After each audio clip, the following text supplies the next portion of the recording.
Olá pessoas, ligados no meu canal, o VFF. No vídeo de hoje vamos ver 5 times que surpreenderam por conseguir chegar até uma final de Libertadores. O futebol é cheio de altos e baixos, porém duvido que algum desses times voltem a disputar uma final de Libertadores, pelo menos tão cedo. Em quinto lugar temos o Atlético Paranaense, que chegou na final da Libertadores de 2005. O Atlético conseguiu essa vaga para a Libertadores após ser vice-campeão do Campeonato Brasileiro de 2004. Atualmente, o Atlético Paranaense tem 5 participações em Libertadores.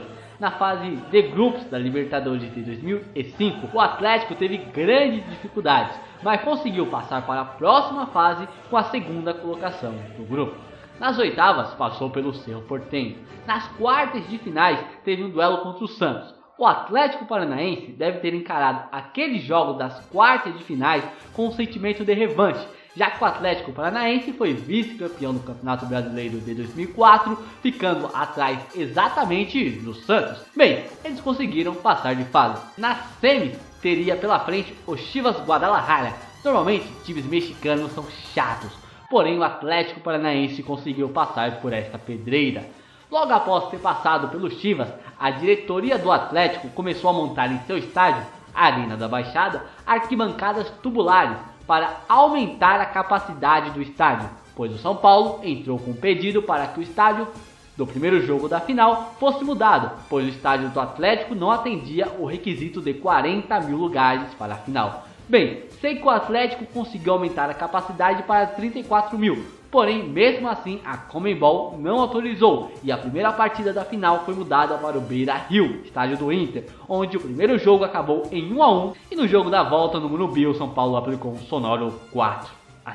Muitos jogadores do Atlético e até parte dos dirigentes do time afirmaram que se o primeiro jogo fosse na Arena da Baixada ia ser diferente. Podiam até não ganhar, mas ia ser diferente. Porém o destino é assim uma coisa fantástica, tanto que o São Paulo perdeu a final da Libertadores do ano seguinte naquele mesmo estádio que fizeram o Atlético Paranaense jogar. Então só por ter vingado o Atlético de forma maravilhosa, coloca o hino do Inter aí, diretor. Glória do desporto nacional, ó internacional, que eu vivo a exaltar. Leva as apagas distantes, feitos relevantes, vives a brilhar. Olhos onde surge o amanhã, radioso de luz, varonil.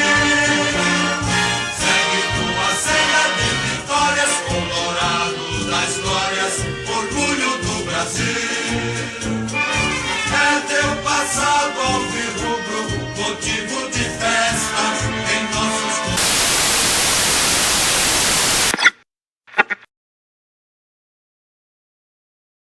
Em quarto lugar temos o Independiente del Valle. Del Valle.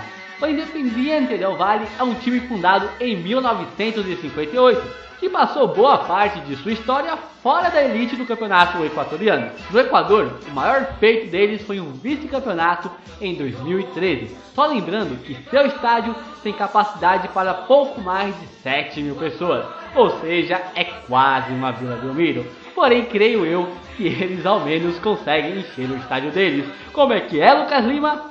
O Palmeiras pela torcida, por jogar no estádio lotado. A Libertadores, que o Independiente del Valle chegou na final, foi na de 2016. Passou da fase de grupos de forma bem apertada, e a partir das oitavas foi só pedreira. Nas oitavas eliminou o todo-poderoso River Plate. Nas quartas pegou o Pumas do México, também conseguiram passar. Nas semifinais passou pelo time do Boca Juniors de forma bem surpreendente, até chegar na final e perder para o Atlético Nacional da Colômbia, que naquele ano conseguiu o bi da Libertadores.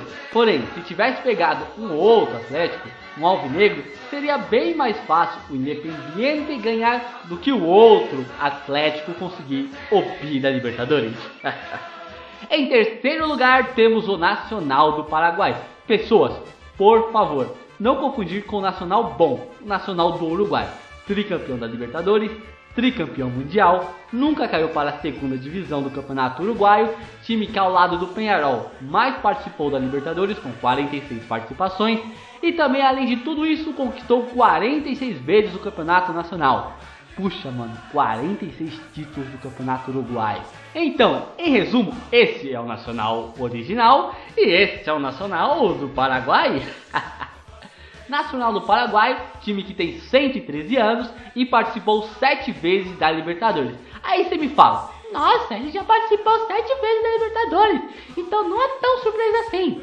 Dessas 7 participações, em 6 não passaram da fase de grupos. Em 2014, passaram da fase de grupos, ficou brigando com os Amora da Venezuela pela segunda colocação, mas os times da Venezuela, vai não.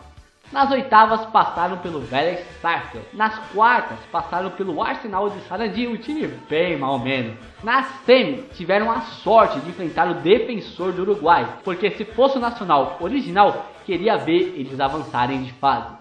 E na final perderam o título para o San Lorenzo. Porém o San Lorenzo foi abençoado pelo Papa. Aí é sacanagem. Não deram chance nenhuma para o Nacional, se bem que o Papa também deve ter abençoado o Nacional, porque a força divina é o único motivo que eu vejo para o Nacional do Paraguai ter conseguido chegar na final da Libertadores. Porém, o Papa abençoou mais o San Lorenzo, porque é o time dele. Em segundo lugar, temos o time que torci muito para ser campeão da Libertadores, mesmo nem sabendo que era futebol direito, o São Caetano. Ah, São Caetano, saudades! Para vocês terem ideia do feito do São Caetano, chegaram na final da Libertadores antes de Corinthians e Fluminense, sem contar os times que nunca chegaram a uma final de Libertadores, como por exemplo, Botafogo. Na Libertadores de 2002, o São Caetano foi líder na fase de grupos, nas oitavas pegou a Universidade Católica do Chile e passou, nas quartas eliminou o fortíssimo e tradicional Peñarol do Uruguai, na semi pegou um time mexicano que sempre são chatos, o América do México, e passou também. E na final não conseguiram passar pelo Olímpia do Paraguai. Ganharam lá nos Defensores do Chaco por 1-0, porém no jogo da volta aqui no Pacaembu perderam de 2-1 e a partida acabou indo para os pênaltis, onde o São Caetano, que já tinha passado por 2 decisões nas cobranças de pênaltis naquela Libertadores, não conseguiu ganhar do Olímpia naquela. É mais, um dos que erraram a cobrança de pênalti naquela final foi o Serginho, que infelizmente acabou tendo um ataque cardíaco na partida contra o São Paulo, válida pelo Campeonato Brasileiro no dia 27 de outubro de 2004. No Brasileirão, o São Caetano perdeu 24 pontos por esse ocorrido. Não foi rebaixado aquele ano, porém muitos vão concordar que depois desse ocorrido, o São Caetano nunca mais foi o mesmo, tanto que atualmente encontra-se sem divisão. Em primeiro lugar temos o Argentino Júnior. Argentino Júnior, que revelou o maior ídolo do futebol argentino para muitos, Diego Armando Maradona. E esse também é o nome do estádio do Argentino Júnior. Teve 3 participações, sendo que a sua estreia no torneio foi na Libertadores de 1985, que é exatamente a que vamos falar aqui hoje. Ressaltando que a Libertadores de 1985 era disputada em um formato diferente da que conhecemos hoje. Na primeira fase tínhamos 5 grupos com 4 times e só o primeiro colocado passava de fase. Argentino Júnior passou nessa primeira fase, ficou lado a lado com Ferro Castilho Oeste, mas na partida do desempate passou. Na segunda fase tínhamos 2 grupos de 3 equipes, formadas pelos 5 primeiros colocados, mais o campeão da edição anterior da Libertadores, que no caso foi o Independiente. Nessa fase, o Argentino Júnior foi líder do grupo, desbancando o até então campeão Independiente. E na final enfrentaram o América de Cali e conseguiram ser campeões da Libertadores, desbancando o América de Cali. América de Cali, time colombiano, já que conseguiram a proeza de perder uma final de Libertadores para o Argentino Júnior, te jogo uma maldição, jamais ganhará uma final de Libertadores. E depois dessa final, o América de Cali disputou mais 3 finais de Libertadores e perdeu as 3.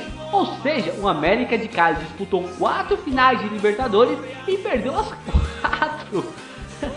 Em uma menção honrosa ao Once Caldas, que de forma surpreendente conseguiu ser campeão da Libertadores de 2004. Então era isso, pessoas. Comenta aí pra nós qual time que se surpreendeu por chegar até uma final de Libertadores. E se você quer saber quais os times brasileiros que chegaram a disputar a Libertadores e hoje estão sem divisão, ou quer saber quais foram os times mais lendários de toda a história, clica em um desses 2 vídeos que está aparecendo aí. E é isso, eu vou ficando por aqui. Falou pra vocês!